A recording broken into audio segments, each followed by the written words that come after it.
কিরে মামা, কি খবর? এই তো মামা, খালি বসে বসে। বছরের মধ্যে একটা কার্তিক মাস পেল, তা কার্তিক মাস কেমন কাটলো? মামা, মনে হয় গাঁজা খাওয়া ধরা লাগবে। ভালো কুত্তার ভাগ্যে মাল নাই। তা ঠিকই বলেছো, তারপরে এক আড্ডা মামা, মাল আস্তে আস্তে পটাবার বসে পারিস তো আমার নি লাইন মামা। আছে। এই শালা, এটি কি কান পাতা শুনছো? যা। ওই মামা, তার খুব ভালো করলেন। তুই তো আসলে যাইরে আসু রে। তুই বললো যে মাল নাই, আবার ওর বউ পটায় বসে আসু। সারা বছর ঠ্যাং ঠ্যাং করে ঘুরে ঘুরে কোনো মাল পটাবা পারিনি। এখন এই কাতি মাসের আগে ওর বউ কেন পটাইছি, সিজনটা তো পার করা লাগবে। হয় মামা, ঠিকই। তা কাজ কাম হয়েছিল না? ওটি ও ডাব্বা খায় বসে আছেন?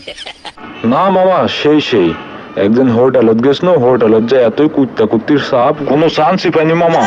হাই মামা, তাহলে কাজ কাম হয়নি? না হওলা, একদিন রাস্তার ধারে চান্স লিসনু, কিন্তু তোমার মানুষের যা অত্যাচার। আহা। থাক মামা, আফসোস করিস না, গেলাম।